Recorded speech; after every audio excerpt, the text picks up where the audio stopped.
Panther Nation podcast. Yeah. Let's go. Yeah. Oh, cut it. Cut right. And I would like to introduce one of the hottest podcasts in Carolina history. Let's go. Yeah. Talk, let's chat. We got time to chop it up. Talking analytics and fantasy draft. You know what's up. Panther Nation representing, cause this is where we talk that. Talk that's so incredible, make them rewind that talk back. Pause. Talking Panthers football, we discussing it all. On and off the field, you know exactly who to call. You know we the #1 podcast. Competition is non-existent, you need to stop that. Pause. It's an honor to be a Panther fan. Pause. At Bank of America, that is where we ball. Coming to the jungle, then you gonna feel the pause. Winning the trophy for the city, it is the call. Black, white, and blue, we going Carolina strong. And this is the conversation where everyone belongs. Discussing all the numbers and topics, you know we got it. We the hottest podcast, and we poppin'. Let's go.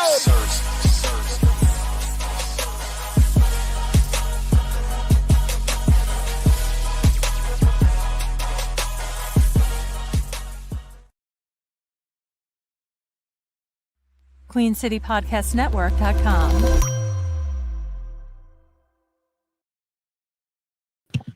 Yo, what's cracking, Panther Nation? It's your boy Rashad and Dave in the building. Dave, what's good with you, man? What's going on, guys? Things are going well. You know, it's graduation week in the household, and it's moving time. I got my keys to my new place. So you know, the background's gonna be much different when I move to the new place. Just keep the ops off the wall, Dave. Y'all might get a green screen, depending on where I decide to put the studio. Fancy. I might, I haven't decided what I'm gonna do yet, but I walk through it. I'm like, I might have to rethink how I want to do the studio in the house. Whether I'm gonna put it in the living room or put it in the bedroom. I'm still debating. I got to make a decision in 2 weeks, though. Yeah, man. What's up, everybody in the chat? The chat's popping already. We got a lot of people in there. Shout out to Wes. Shout out to What's Up, Doug. What's up, Doug is in the building, man. My fellow spotlight. Y'all celebrities, man. Y'all celebrities, man. Yes. Man. I see y'all in the chat. Bro. I did watch the blueprint. I couldn't make it yesterday because I had senior night with my daughter. They had class night yesterday. They did all the pomp and circumstance before the actual graduation this Friday night. Yeah, we're gonna get Dave's thoughts on Blueprint a little bit later. But other than that, Dave, how was your weekend? Did you go to Roots Picnic? Because I saw it all. No. I stopped going in 2023 was my last one, bro. And based on what I saw happen in them skeets, it looked bad, man. The first day was rough. Yeah, I saw it all over TikTok. I thought you was there. No, I stopped going. In 2023. 2023 is my last one, which was a good one to stop on based on what I've been seeing. Bro, like, I would lose my mind if I spent $1,400 for tickets and I couldn't get in the first day. I would be pissed. Oh my God, I'll be furious. But I heard the first day was rough. I heard they made it up on the second day though. But by then, people were so pissed. Like, I looked at the picture. When the festivals take like the picture of the crowd, like take that big monster picture of the crowd of the whole venue to see how many people that are there. It wasn't as thick as it was the last year and the year before when they took that picture. So that was rough. But overall, man, pretty good weekend. It's just been graduation focus all week. That's what it's been. That's pretty much what it's been. I got family flying in Thursday.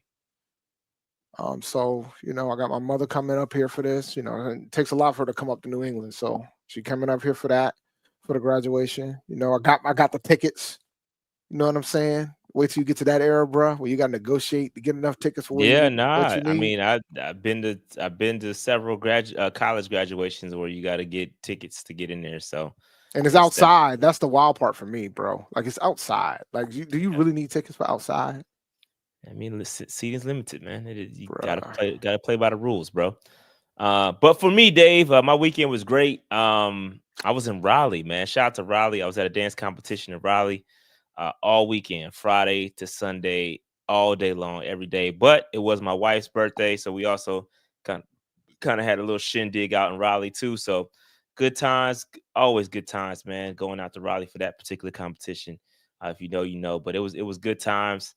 And happy to be back home. But we outside, and Dave, you ready to get into this content, bro? Yes, sir. Let's do it. All right, let's go ahead and get into it. Let me get the screen right. Change his background real quick, and let me get rid of this for Dave before he has a fit.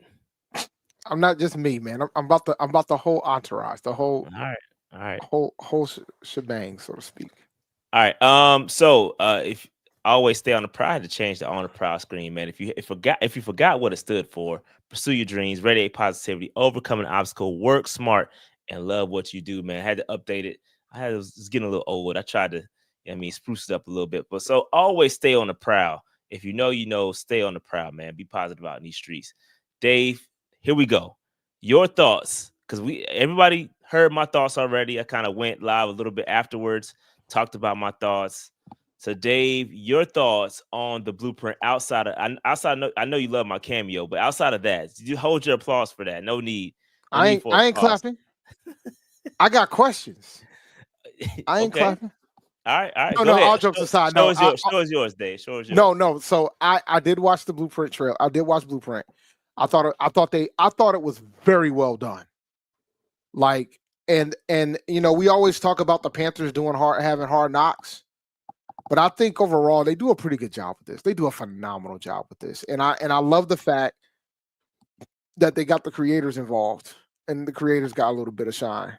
And I thought that was dope in itself too. They could have took a clip for our show, but it still worked out. So I ain't complaining about that. But it was pretty dope. But What's Up Doug was there. I'm gonna miss folks, but there was a lot of good content creators that made it. Real Ball Watcher was there, so I thought that was dope when we were talking about when folks were talking about Dan cooking. I think that was dope. I think we talked about how brilliant Dan Morgan played the chess game, had everybody thinking they were going to go a different direction, and to see the process full force was pretty dope. I loved it. I thought that was awesome. Tepper has stepped back. I love it. So, and you got to see it. So I thought that was dope. I think they go to Tep because they, when you're talking about trading and willing and dealing, with Tepper's background, that's in his lane. So I respect it. I think Tillis and Dan Morgan are, hand in hand, peanut butter and jelly. Like they're in sync, which is beautiful to see. I thought, the process of just making the decision to trade up to go get Nick and to trade up to go get Princely, I thought that was awesome to see the back and forth. The fact that they almost traded, we had reports about them trading out of the 8th pick, and the process of how that went down. I thought that was dope, and they seemed calm in the room for the most part. So I loved it. I loved every bit of it. I enjoyed it. Watched it again before the show, so I thought it was pretty cool. Yeah, I thought it was very well done, man. And again, I agree with you, Dave. The fact that they show love to the content creators after kind of, it's been a tumultuous relationship to say the least with the Panthers. I think it depends how you look at it, man. Like they probably are just, I would call it. We could call it tumultuous, but I think I would call it. And we're seeing this in other medium platforms, right? I just don't think folks under like the big orgs understand how to get the involvement in. And some folks, it just takes a little bit of time, right? You see it with ESPN, right? They thought Pat McAfee was the enemy. And then eventually they put his show on the network. Like it just takes time to get it because it's about the old ways of life, But yeah. I think it just takes time for folks to realize.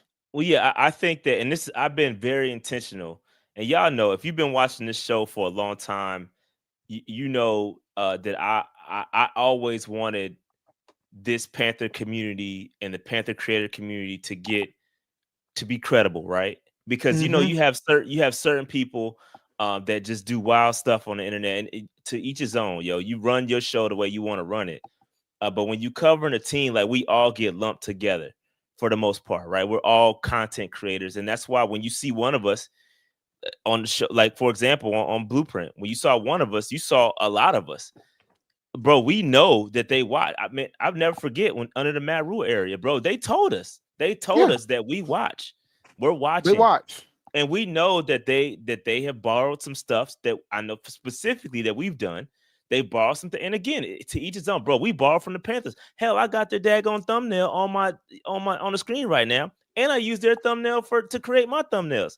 So we all borrowing from each other at the end of the day. It's all love, you know what I mean? So it's good, it's dope, but it's good to see this content creation be recognized, because it's tough out here, bro. For us to pod every single week for the past 5 years, bro. Longer than that. To get 6 years. What is it? 8, 6, 7? I don't know, bro. I have no idea. Bro. I done lost track, bro. I done lost track, honestly. Yeah, 8, Dave. 2017? 2017. Yeah, so like, bro, it's dope. It's dope to get recognized, bro. It's dope. And again, we always put the respect. We try to be as cool as possible. We try to be as respectful as possible. We've had players on the show, and the players even told us that they watch.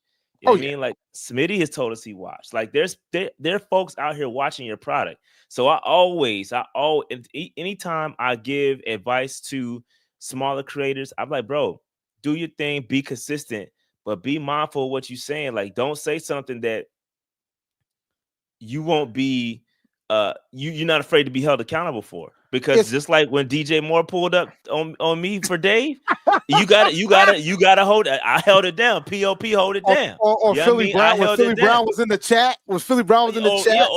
Philly Brown was when he was in the chat. Like, you got to be able to stand on it if you're gonna say it. And it's tough sometimes because we get emotional behind these mics. And I always want to be clear on this too, because I do another pod with Vashti. For Keep Listening, y'all, if you know, shout out to Vashti, shout out to the pregame podcast, shout out to Carlo. Shout out to the pregame podcast. That's a whole nother show that I do with them. And I always put the respect on the word journalism. What we do is not journalism. I want to be clear, bro. I want to be very clear. What PNP does is not journalism, bro. We are two fans with a mic. You know what I mean? We are not journalists, bro. So respect to the journalists out there. We out here cooking. We having fun behind these mics, bro. So it's just dope to see the fans, right? Just like super fans. We're no different from super fans. You know, shout out to the Mad Catter. Shout out to what's my man? Dang, I forgot my man's name. But bro, we all fans at the end of the day, bro. We all fans. So shout out to Wes, Cardiac Cat. That's not who I was thinking about. I know Wes' name. Think about the other big, y'all know who I'm talking about, the main mascot cat. I forgot his name, bro. But shout out to them, because we are different. Not the big cat. Salute the big cat, but not the other cat. The OG, the super OG. Oh God. Y'all know who I'm talking about, bro. Y'all know who I'm talking about. But anyway, Catman, there we go. Catman, yes. Catman Jr. Catman, that's who I'm talking about. But salute to them. We know different, bro. We know different from them. Yeah, I mean, we just got a mic. So it's love. We aren't journalists. There's no question about that. But it's a delicate place to be, because sometimes we do get information. We do get data. We do get scoops. We have to be mindful of it. So you got to take those things into account as well, because it is, as I know folks who actually, like, outside of Vashti and Sheena, and because I also cover the HBCU space, and like there are folks that are like legitimate journalists that I talk to, and like the conversations that I have, it is a completely different perspective about why some folks pull the trigger and why some folks don't. Like, because there's a certain type of integrity that you're trying to keep as a journalist, because you want to keep that line as a journalist. Like and so when if you're a journalist getting into this space, you have to keep that delicate balance. And for some, it's very difficult to do. It's a very difficult thing to do. That's why I don't want to be a journalist. I don't want no sources, bro. I'm snitching. I'm telling everything, bro.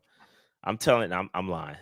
So I wouldn't tell everything. But it is tough. It is tough to hold on to the information and keep that source tight, bro. It's tough.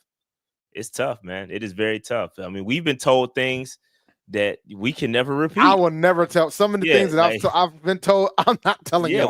We can never repeat, bro. But that's just name of the game, bro. That's just that's his business. You know what I mean? Yeah. So, but anyway, what I've learned, but one thing I've learned too is that, especially like with doing the other stuff that I do, there's things that are like sitting, and it'll sit for a long time, like months on end. Like you will hear about it, and you're like, that's fascinating, but you want to be that guy because it's about the confidentiality of it all. And then like 6 months later, I'm sitting there like, oh, yep, heard about that one. And then you get all the details and everything else, because sometimes those stories build. It takes time. And that's a lost art too. That doesn't happen as often. Like the whole fiasco with Bill Belichick, like what the investigative journalism that's been happening with that, those type of stories don't really burn like they used to in this space. It's a difficult thing to crack through nowadays. But yeah. Yep. Nah, we appreciate the love, guys. Yeah, we absolutely do. We do. I thought it was dope. I thought it was dope watching Blueprint and seeing all the creators in there. And I just love the way that it was well done. And the fact that they put the creators in the credits, I loved it. Loved it. Yeah, and I want to send a shout out to I ain't gonna put his name out there, but shout out to my guy from the Panthers that reached out. He is a director the actual director that directed the Blueprint. He reached out, got in contact with me, and told me he was going to put us in there. And then he actually liked the post. I clipped him up, put the clip on Instagram, and put up the credit and all that stuff. And he liked it. And, you know, I mean, he's a real good dude, man. He's a real good dude. So salute to him. Absolutely. Shout out to him. But nah, man. So, and it's funny because I remember when we met Doug, and we told him, just keep pushing, bro. Just keep pushing. Because he ain't been in this game that long, and he already got the rub. He already got the Panther rub. So that's beautiful. Man. Yeah. So salute to everybody. But yeah, man. Salute to everybody. Salute to everybody. Shout out to the Panthers, and man, good stuff. Good stuff. All right, let's keep it moving. Injuries. Let's update these injuries, Dave. A couple injuries to update. Spinal back. Broken. But yeah, we got a couple updates. So now it appears, Dave, we're back. We're flip-flopping here with Tommy Tremble. We don't know what in the world is going on with Tommy Tremble. Now, Dave, Tommy Tremble is now predicted to potentially be ready by preseason. Maybe the end of preseason. We don't know. I don't know what's going on. Do we know what's going on with Tommy or not, bro? Not yet. Coach says one thing, and then you flip around, and then PR says something, and then we back to now it's another thing, bro. What's happening, bro? What's happening with Tommy Tremble, bro? We gonna find out when training camp rolls around and he's not trotting out there, man. Like we gonna find out. Yeah, we kind of figured that. I mean, but we knew. I mean, you know, it's gonna be like, you know, the fortunate thing out of the equation, not for Tommy, but for Mitchell Evans. Yep. He's gonna get an opportunity to get more reps with Tommy Tremble not being there. So he'll get more opportunity there. So that's fortunate for him. You know, but you know, hopefully Tremble will be able to get back in a speedy recovery. So yeah, Mitchell Evans is gonna get a chance to really truly get his reps in. So that's not a bad thing for him. Not a bad thing at all. Not a bad thing. And Jatavion Sanders too, if he gets back healthy. Yep. So Jatavion, it's good for everybody. Good for everybody. All the tight ends. I think Tommy definitely has a role, but it's going to be good to see Mitchell Evans out there because I do like him as a player. I like his talent, and it's going to be good to see him get some early reps. So I think he can be solid for sure, a good contributor. Do you think we're going to spin the block on Jordan Matthews again? I think so. I think he's taking his time off, chilling. I think once OTAs are over with, we're gonna get a couple of guys some callbacks. I mean, you'll see some familiar faces when it comes to training camp. I think personally. Yeah, I definitely agree. Yeah. All right, Dave. Coke Boys is back. Coke Boys back in the building. Jalen Coker is back, not fully participating, but he did participate in individual drills, not quite team drills yet. They're going to ease him back out there slowly but surely. But this is something that I was pretty sure was going to happen. And shout out to, I was on a pregame going back and forth with Vashti. Vashti, I don't think Coker's a lot. I know she was probably podding. She's probably podding. I don't want to throw her. She's not here to defend herself. And we got a lot of Coke boys in the building, so I don't want y'all to blow her spot up, please. Don't blow her spot up. Don't be like, yeah, we heard you think Coker not a lot. Please don't do that.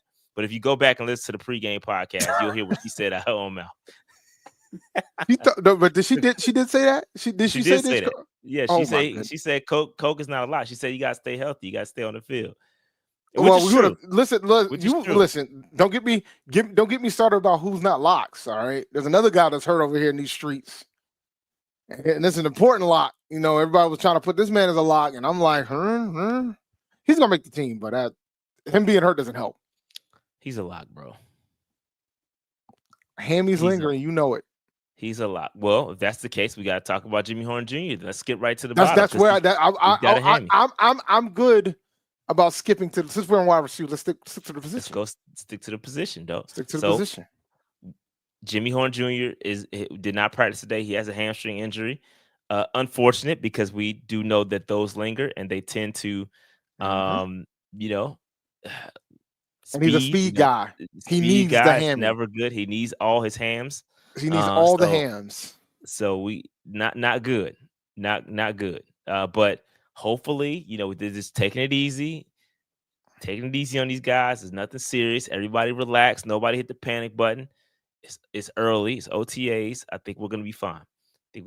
So Taylor Moton returned. That was a good sign. Taylor Moton returned back to practice. I'm sure he's copping these vet days every now and then, so it's no big deal there. Yeah, not worried about Moton. Yep, DJ Wonnum still out there with a back, and Derrick Brown is still out. He's still kind of rehabbing as well. So no concern for these guys, playing a little bit here and there, but again, no major cause for concern with any of these injuries. It's early, so let's just sit back and relax, see how these all play out. But yeah. Any other thoughts, Dave? I think Jimmy Horn's going to make the team, guys. I'll start there. But this injury is something to monitor. I'm just saying. I think he should make the team, but we don't know what type of grade it is. Because he's a speed guy, it's important. The hammy is important for him. The hamstring's important for him. So I think he's going to make the team, but I think it's just something to monitor. So something we just need to keep an eye on. Because that opens the door for other folks. Like Jimmy Horn is not taking the job from a wide receiver. He's taking the job for somebody that does returns. Like that's the job that he's potentially taking away. Yeah. So that benefits somebody like a Blackshear. NTN's going to make the team. So he's got to be. So Blackshear's got to beat NTN and Horn to make the team. So there you go. Yeah. Yeah, so salute, man. OTAs are going to come to a close this week, but good stuff out there. I mean, all the vibes are vibing. It's all good things. So no big deals here. Nothing to be alarmed about. I'm happy with the way things are shaping up. So all good here. Let's keep it moving. Keep it moving. Oh, my bad. Going too fast. Shout out to the Patreon members. Patreon.com/Panther Nation PC. If you want to become a Patreon member, now is that time. It's time for season tickets. We got them. We're going to start the giveaway soon. So if you want to become a Patreon member, an MVP level Patreon member, you can enter to win a game ticket to sit in the Silver Club seats with the best podcast in the nation, in the best section in the nation, right? We're going to be turned up. It's going to be lit. So if you want to have an opportunity to get access to those giveaways, sign up to become a Patreon member, an MVP level Patreon member to be specific. Those are the only ones that are eligible for the game tickets. Rock with us. We've been had club seats, bro. Tyler, we've been had club seats. We've been had clubs. Been in the clubs. We've been in the club seats. So rock with your boys. Pull up. Shout out to all the MVP members, man. Appreciate y'all. Shout out to all the franchise folks. We appreciate that as well. And I got a couple more giveaways I need to do. I got some more Coker 8x10s to give out. So salute to Jalen Coker for all the 8x10s that he did sign for the pod. We'll be giving those out soon. And shout out to the MVP members, the free agents. Shout out to y'all as well. Salute to everybody that contributes to the success of this podcast. We greatly appreciate you. We wouldn't have gotten to the blueprint without you guys, so we greatly appreciate that. Greatly appreciate it. All right, underdog Dave. All right, guys, listen, man. We got Oklahoma City. We got the Indiana Pacers. And you can go to underdogfantasy.com and use the promo code PNP when you go into the Champions League and do some things. So, like right now, we got Gilgeous-Alexander. The higher lower for him is 33.5 points. Therese Halliburton, the higher lower for him is 17.5 points. And Pascal Siakam, higher lower is 19.5. I think I'll probably do high on all three. And that way, if you do that, you'll probably win 6 times. You'll win 6 times your money. So go to underdogfantasy.com and use the promo code PNP when you do. Yeah, shout out to Underdog, man. Making true money. Yes, I will. I plan on coming out there. Not 100% confirmed, but I do want to come out there, and I do plan to go out there. So yes, I do plan to be in Houston. So salute. I'll be out there. All right. Okay. So interesting period. We're in an interesting period of time. We always hear about this June 1 thing, right? So I just want to quickly break down what the June 1 period is and why it's significant and why you're starting to see some moves occurring right now. So I don't want to, read it to you, but basically what it boils down to is now that we're post June 1, teams are able to get away from large contracts by cutting guys and designate them as June 1 cuts, and it spreads the cap hit out over 2 years. That's basically what a June 1 cut is. It helps relieve some of that cap pressure. Instead of just eating all the cap in 1 year, you get to spread the cap out over 2 years. I know a lot of y'all are, y'all are true to the pod, so y'all already know that. But I just want to make sure y'all understood what the June 1 period is in the context of the next couple of conversations that we're about to have. Everybody clear on that, Dave? We good? Oh, yeah. I know what the June 1 cut is. All right. So I just want to make sure everybody else knows. So I want to quickly talk about this trade that just went down because it kind of coincides with the June 1 cut. And we'll see how this relates to the Carolina Panthers and maybe some moves that we might make. But Bryce Huff was recently traded to the San Francisco 49ers from the Philadelphia Eagles. And the Eagles got a conditional 5th-round pick. It can be up to a 4th-round pick. I'm assuming that's with some incentives that he hits in his playtime incentives, etc. But it can be up to a 4th-round pick if things go well. The Eagles are also paying $9 million, just over $9 million of his salary. Right? There's some guarantee money in there, and they're paying $9 million of that. The Niners are paying the rest of it, right? And they get Bryce Huff. So, with that said, Dave, before we go any further, Dave, you got any thoughts on this trade? Oh my goodness. I'm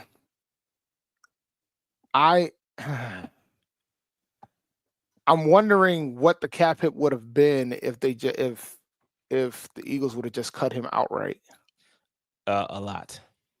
Probably the whole thing, right? All $18 million. Yeah, I'm thinking all the guarantees, or 16, 17 million. Yeah, it would have been up there. So, he basically, they paid him in 2024, and he was basically mid. But the way the contract was structured, it allowed them to, kind of do some things. There was a lot of option structure in the contract, which allowed them to walk away from it the way they did. So it was very smart. Shout out to Roseman. Very, very good GM. He knows what he's doing over there with these contract structures. Even though they're walking away from this, it's still not terrible, right? Because they had to pay some of it. Yes, they're going to eat some dead money, but that roster's so talented that it won't even matter, right? So he was mid. Like I said, he only had a couple of sacks. They basically overpaid, but it is what it is. There, he had the year. I think he had 10 sacks the year prior. That's earned him the contract, and then he does what most people do. Once you get that money, you kind of chill out. You got comfortable. You get comfortable, and that's what happened with Huff. And maybe fortunately, unfortunately, depending on your I perspective. mean, I think Niners got to steal. When you sit on that thing, how much are they gonna have to pay? Yeah, I mean, he's gonna have to get back to his old self. Maybe it wasn't a good fit there either. I don't know. I don't know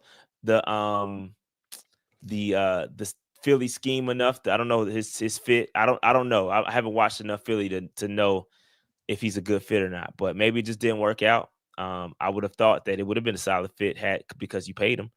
He was enough of a fit that you paid him. But again, they did a great job with the structure of their contract and were able to walk away from it with minimal damage. So salute to the Eagles for making that happen. I think it's a win-win for both teams, to be honest with you. Yeah, it is. I mean, the Eagles got a chance to get a 4th round pick if he actually performs at a certain level, so that ain't bad. And then you kind of get some cap relief from that standpoint. And then I think at this point, the 49ers will own the rest of that contract, if I recall. Yeah, they got the rest of the contract. It had some voided years on the back end of it, but it wasn't terrible moving forward. So I think it's a win-win. You know what I mean? Because again, a lot of that option money, a lot of the bonuses was option money, right? So they have that's a key point that Philly has that leverage that people want to stay in Philly. They want to play in Philly. And so they're able to throw out these option-laden contracts that don't do a lot of damage to the future cap. They don't have to pay that the Carolina tax that we have to pay. I mean, we're not at that point yet. So that's a good point that people need to take into consideration is that we can't structure our contracts the way the Philly structured their contract. Not yet, anyway. Maybe once we get into our groove, maybe once we hit that window, we start winning heavy, then we'll be able to start moving like Philly does. But right now, supposed to ask how old Bryce Huff is. Bryce Huff is 27 years old. Yeah, still in his still young. He's in his prime. All right. What's the next deal we're gonna see tonight? Yep. All right. So let's keep it moving. Yes. So interesting here. So Dave, Frank Ragnow abruptly retired on 10 years in the league, though. Yeah, but it was a little bit abrupt. I think it was a surprise to some folks that he decided to retire. Now, the reason why this is important, because I think when you look at both sides of the deal that we just went over, it kind of correlates to what the Panthers have, especially when you look at how Detroit is in win mode right now. They got to win now, right? Detroit has to win right now. They're in that window where they got to get it cracking. And so now you're missing a big piece of that offensive line. The Panthers just so happen to be pretty solid at center depth when you take a look at Corbett and you take a look at Mays, and Christensen even spent some time at center. So when you look at this, we could be maybe the Philadelphia Eagles in that example above, in prior example, where, hey, look, man, we kind of good here. Let's try to see if we can get some capital back from one of these pieces that if y'all paying enough, and again, they might be pretty desperate to pay. You know what I mean? They need something. You know what I mean? They need something that's serviceable. Somebody that has experience. They're not just going to throw anybody out there. You know what I mean? And look at the time that we're in. The draft is passed. Free agency's passed. You got to get what you can get right now. So, Dave, in this scenario, do you think something could be worked out between us and Detroit Lions? I don't know if our fellow Aggie is ready to start willing and dealing quite yet. It'll be fascinating. We probably could potentially send somebody over there, but like you're talking about somebody, this is one of the best centers in the league. No, I agree. So like I agree. I don't know what the Lions, particularly Brad Holmes, is going to look for in that regard. But I think if they come calling, I think it would be foolish for us not to listen and maybe make a move. I don't think the Lions are gonna treat it as a desperation type of thing though. Shit. I do. Because all right, so here's a better question.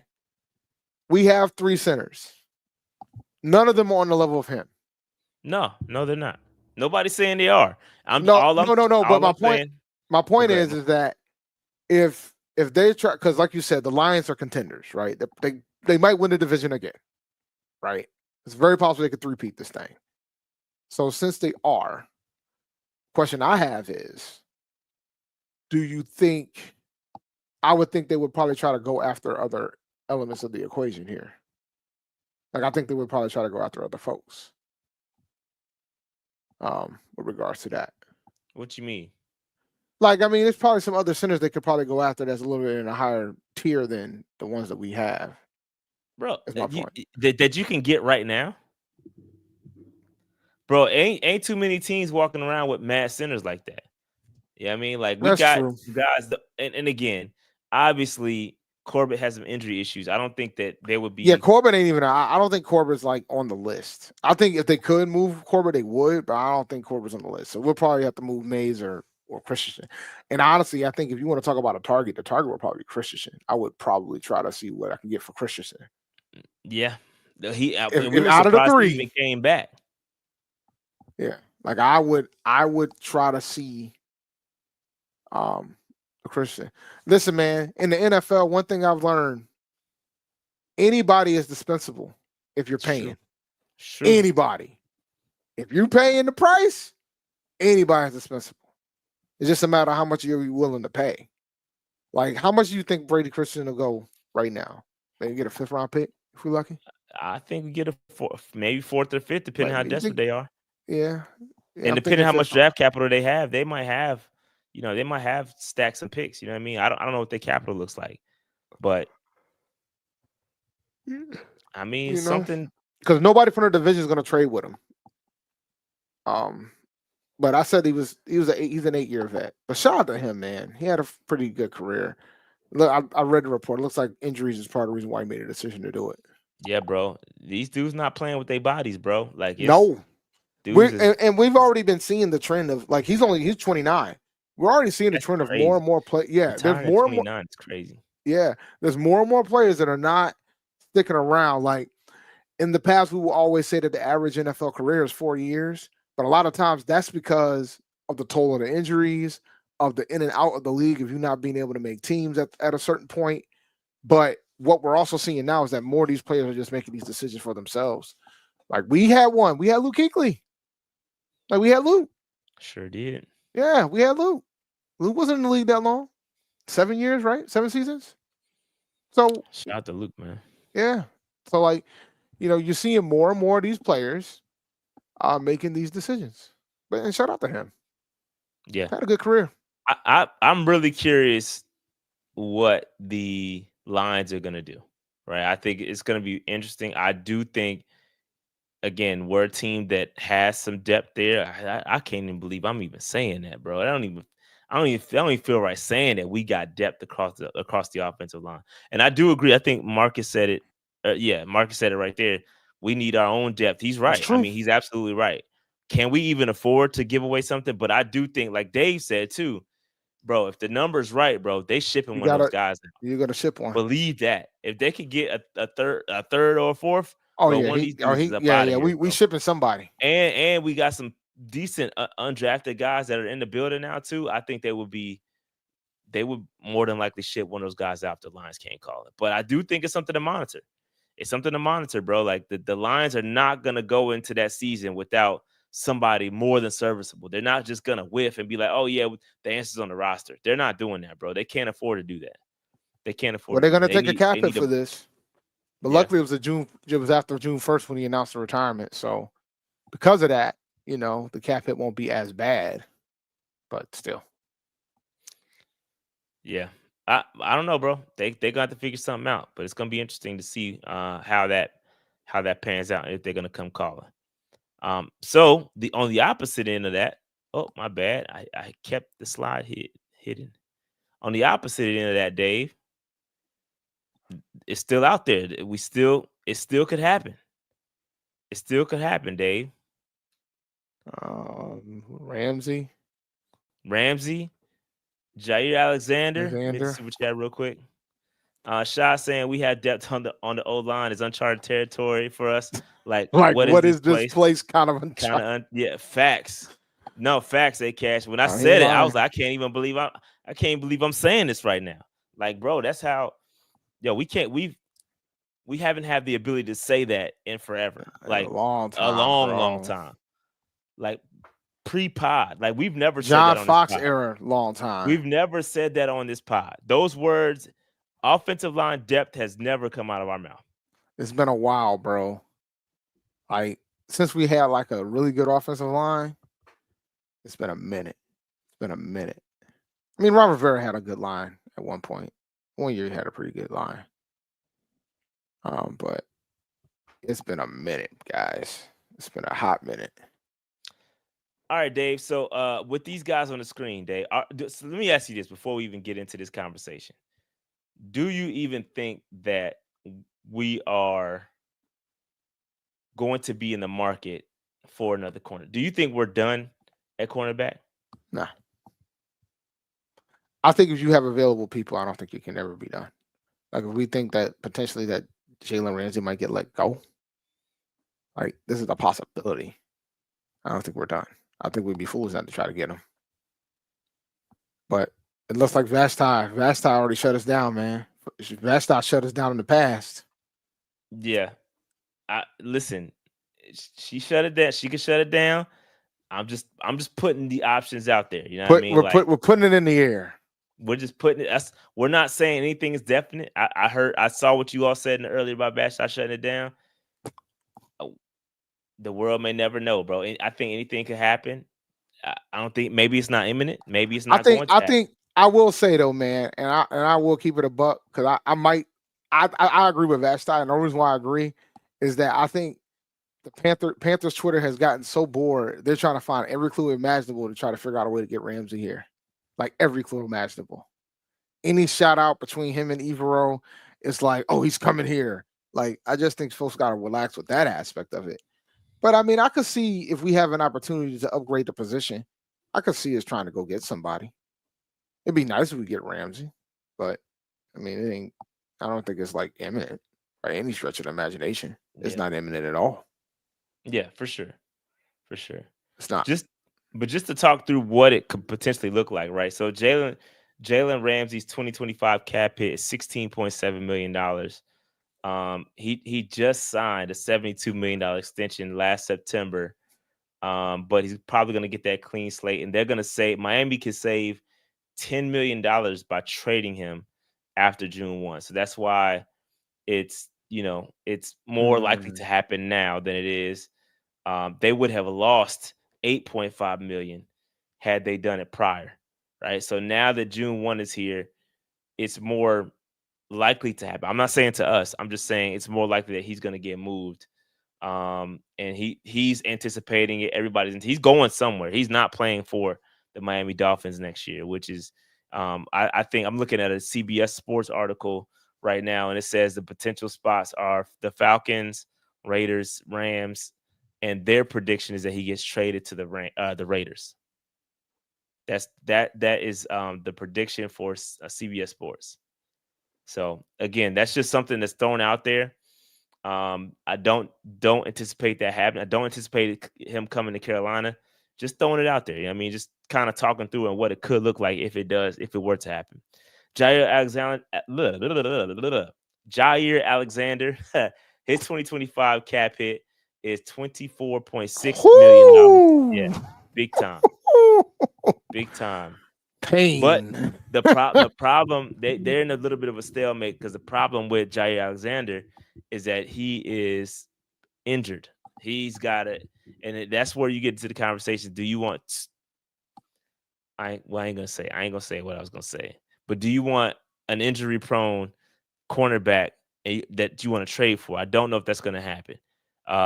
Back in the day when free agency started, both sides they were kind of far apart. They both kind of wanted to do away with each other. I'm talking about Green Bay and Jair. And that was going to happen either a trade or a release. And it looks like the Packers they want to restructure his contract. They want to do another contract for him. There's a contract on the table, but if he doesn't want to, he has to take a pay cut, basically. So if he's not willing to take a pay cut, it's not going to happen. And Green Bay could save $17 million, 1-7, by cutting him after June 1. I think he might get cut, buddy. I think 17 million, bro. Do. Right. He might be out of here, million. bro. Yeah. So if they done it prior to June 1, then it would have been an addition of 9.5 to the cap. So again, that's why this is more apt to happen after June 1. So all right. Go ahead, Dave. I'm gonna do a quick super chat. Shout out Tyler Jones for super chat. When is the last time we've had any depth? Well, we're talking about these corners, so it's not this, but in offensive line, you're right. And you're right, man. It's been a minute. Any depth period, yeah. It's been a minute, bro. Across the roster, it's been pretty. Hasn't been great, which is part of our problem. That's part of our problem is that we lack depth. So it's not a big deal. I mean, it's tough. It's tough. What was I at? So potential landing spots for this article. It says the Commanders, Falcons, Raiders, and Vikings. Wow, the Falcons was really need a cornerback. Falcons need everything, man. I told you they're not as good as y'all think. Must be a little nervous. Not as good as y'all think he is. They are. Must be a little nervous of a new wide receiver that has entered the NFC South. I don't know. Must be a little scared. They're nervous about that and the fact that they probably still might not have a defense. Yeah. Just saying, the prediction of CBS Sports is that they predict that he's going to stay with the Packers on a restructured deal. I mean, the grass ain't always. He doesn't have leverage. Yeah, that part. He doesn't have leverage right now. That's the catch of it all, right? The thing about that is you got to have leverage. So real quick in other news, and this is kind of NFC South news. In this article, is kind of very interesting because they have Kirk Cousins in here as well, right? They have Kirk Cousins in here as a guy that's a potential cap casualty after June 1. And bro, his cap hit, bro, Dave, his 2025 cap hit is $40 million. 40. $40 million, bruh. So here's the thing. They can save $27.5 million by trading Cousins after June 1. Kirk Cousins? So, yep. Oh my God. He's done, bruh. $25 million. Hey, look, man. Them signing Cousins could cost everybody in that building their job. Coach, GM, everybody. Yeah, not good. It's not looking good. And it's not good for Penix either. In regards to that. Because I think they want to get Cousins out the paint, but I don't think they can. They got to go get their quarterbacks. So, they can't. So they're kind of stuck with Cousins for a little while because of that contract. Bruh, the Steelers should trade for him. Why is that so funny? Yeah. So here's the thing. That's one of the two potential landing spots. What is the Steelers? Yeah. And Dave, guess the other landing spot for Kirk Cousins. It's not the Panthers, but guess the other one. Cleveland. No. I get two more guesses. Vikings. No. That's pretty funny. If that was no, that's why. Let's see. Who else needs a damn quarterback? The Saints do need one. The Saints. Ding, ding, ding. That's correct. That is the other potential landing spot for Kirk Cousins is the Saints. Bro, this article even predicts that he gets released by the Falcons, just straight up released, and then signs with the Saints.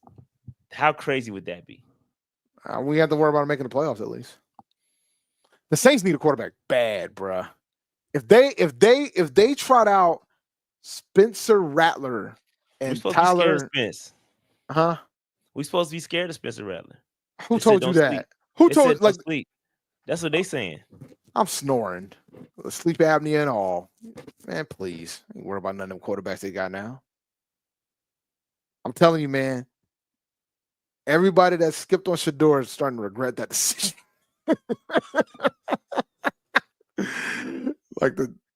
No, I don't like Tyler Shell. No. An almost 30-year-old quarterback who's been injured? No. I ain't worried about them, man.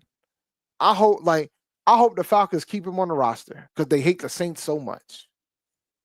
I hope They just keep him on the roster off the strength of the hatred of the Saints. Because that's exactly where he's gonna go. If that happened, the round table would be pure comedy, bro.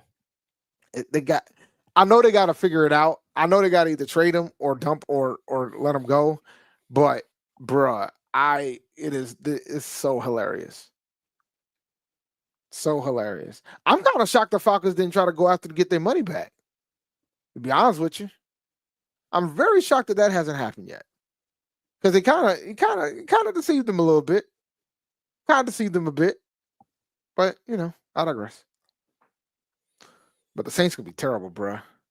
They're gonna be bad, man. They might end up with the #1 overall pick, which isn't good for us, but that's very, very possible. They Archie Manning watch, bro. Arch Manning watch, which is another interesting story. If that happens, that's an interesting storyline. Dave, there's another guy up here, another quarterback. He's not a quarterback though, but he's a quarterback. And Will Levis, Dave. Will Levis is up here. The mayonnaise man. Yeah, you remember Will Levis, Dave? I do remember Will Levis. Tennessee is obviously they just drafted Cam Ward, so they're not rushing to keep Will Levis, and they could save $1.6 million by trading Will Levis after June 1.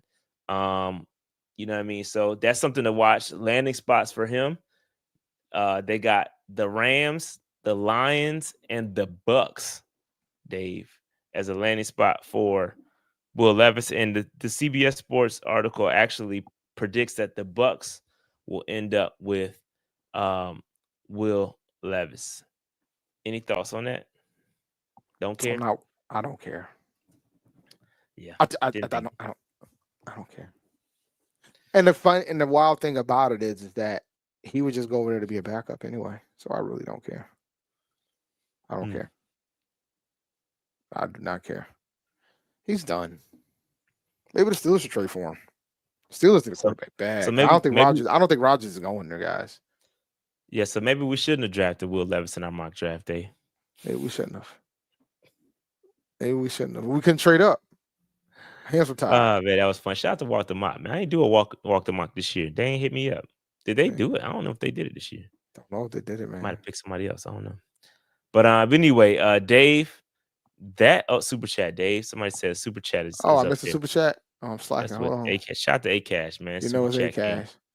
Hold up, $40 million for First Cousins. Put that man's agent, dog. That man's agent should have been in the Hall of Fame a long time ago, bro. And you know what the wild thing is? The majority of the money that Kirk got was guaranteed. Like most of the contract, it wasn't fully guaranteed, but the majority of the contract that he got throughout his NFL career is guaranteed. I think he got more money than Tom Brady did, man. Kirk's a legend in these streets, bro. Yeah, well, money don't equate to wins, man. Sure Brady was sacrificing his contracts, trying to keep that talent, bro. Some's got to give. You know what I mean? Look, man, there's two teams you got to send all the quarterbacks to: the Steelers and the Saints. I'm keep saying the Steelers because I don't want the Saints to get good. So it's the Steelers. Send them there. Send them to Pittsburgh. Yep. All right, Dave. So one last topic. I don't have a pick for it, but this is one last one I'm throwing in here. But did you see J.C. Horn's ranking on the PFF cornerback list? I did not. No bueno, man. Are you serious? Where would you think he ranked? Let's play another game. I like games. That's fine. Where do you think J.C. Horn will rank? I think the list of cornerbacks. He should be in the top 10, but I'm pretty sure based on the fact that we're having this discussion means he's not in the top 10. The way to use your context clues, Dave. Way to use your context clues. I'll say like 19th. That's a little high. I'm gonna be honest with you. Are you serious? Yeah. 24th? It's right there at it. 23, Dave. 23rd. Wow. He ranked 23rd advanced coverage grade over the past 3 seasons. 23rd in PFF standards coverage grade. So actually it was 25. My apologies. 25. So I was close. I was still same range. You were still close. Still within one. But 25, bro. 25. Sheesh. And there's 64 starting corners in the NFL. Yeah, not good. Not good. He said this is why you don't put nerds He said this is done by a bunch of nerds that never picked up a football. Oh yeah, I did see that tweet. He responded it to on X.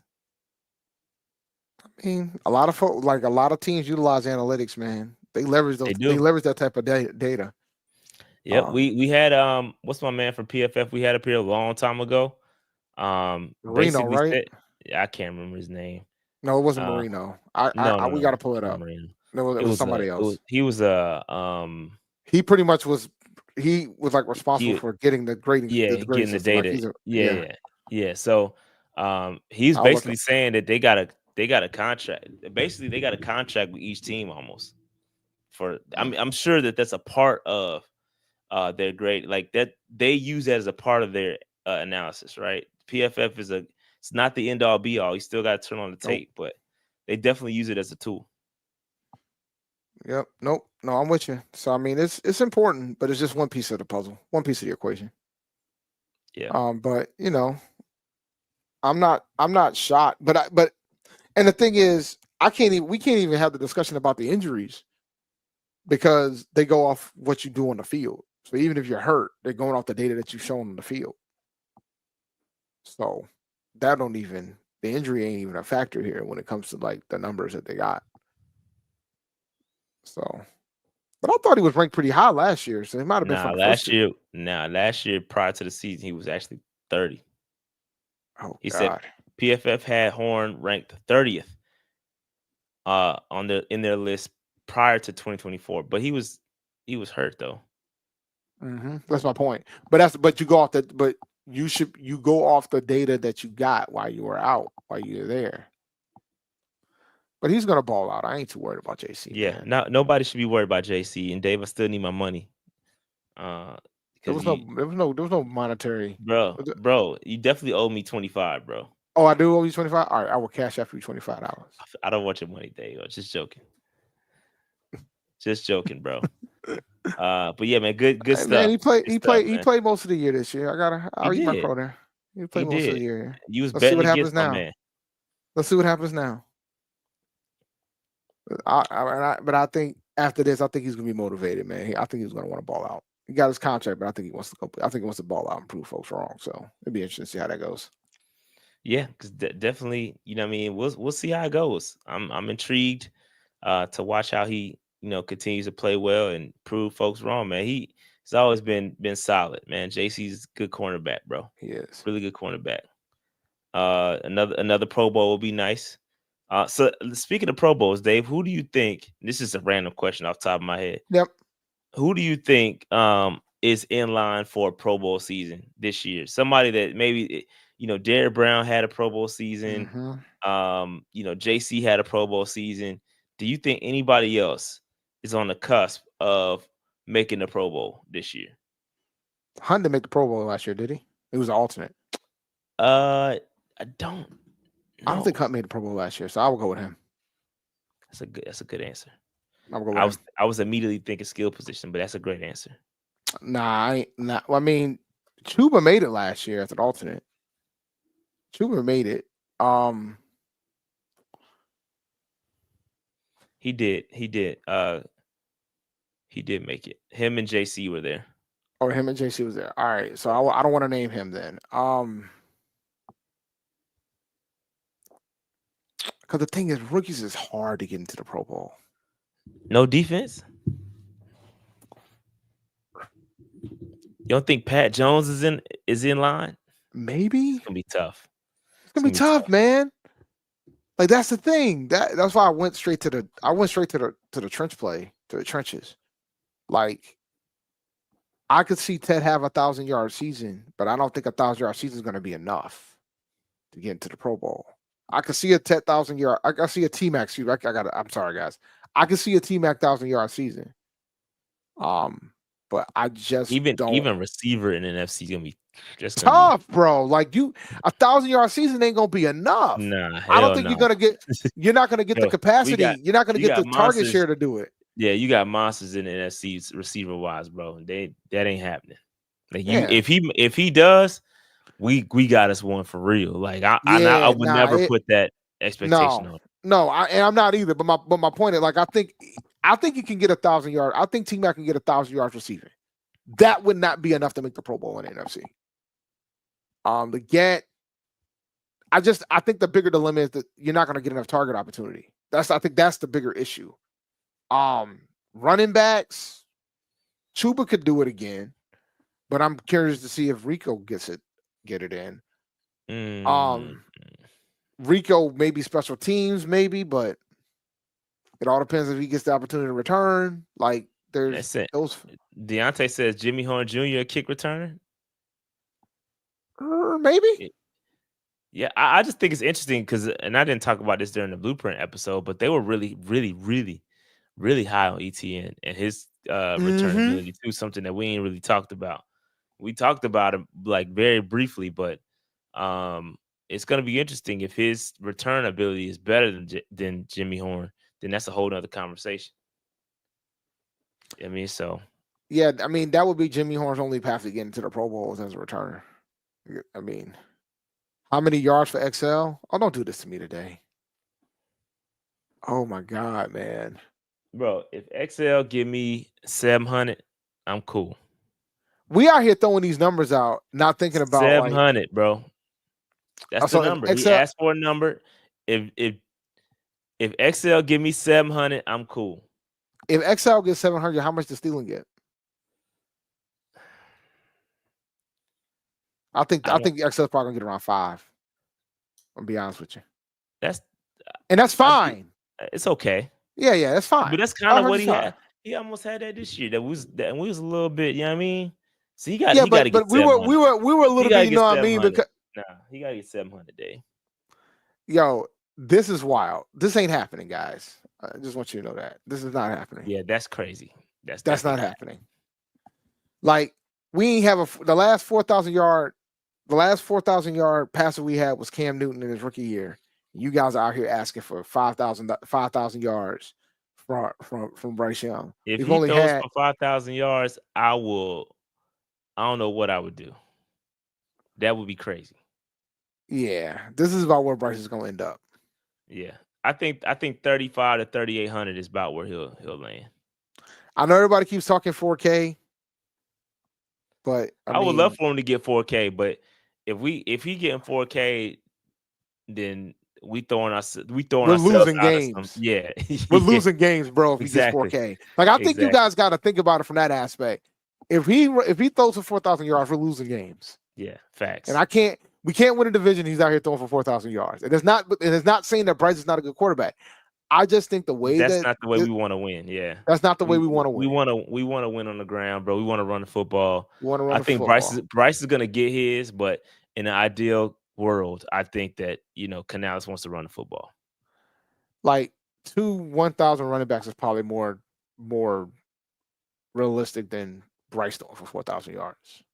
Like I need you guys to think about this mindset here. Like I think that us having 1,000-yard running backs is more likely than Bryce throwing for 4,000 yards. I know.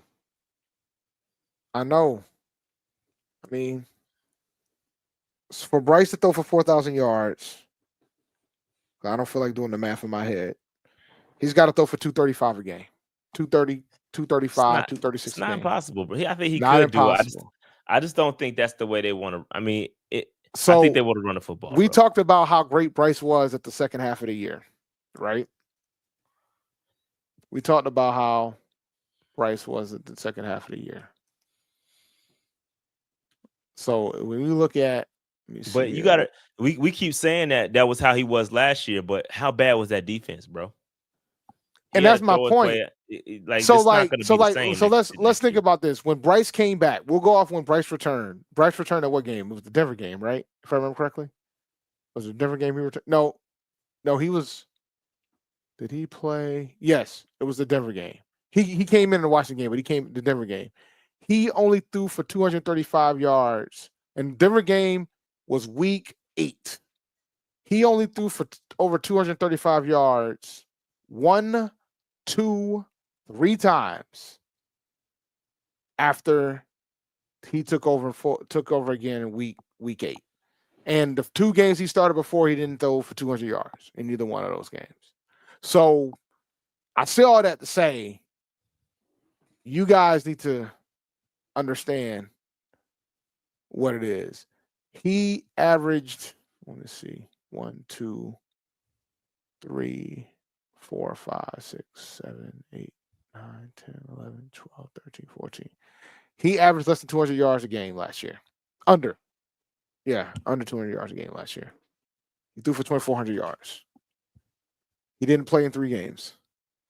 And that's not the knock on him. It's the nature of how the offense is ran. We're going to run the ball. I mean, he didn't throw for 300 yards in any games last year. So, and that's not a knock. That's not a knock on Bryce. In year 2 in the system, things could change. But he's got to throw the ball more. He's going to have to throw the ball 30 times a game to get to that 4,000 yard mark. Hey, look, if we were run first, why would they draft Tex and XL in first round 2 years in a row? Hey, man, bro.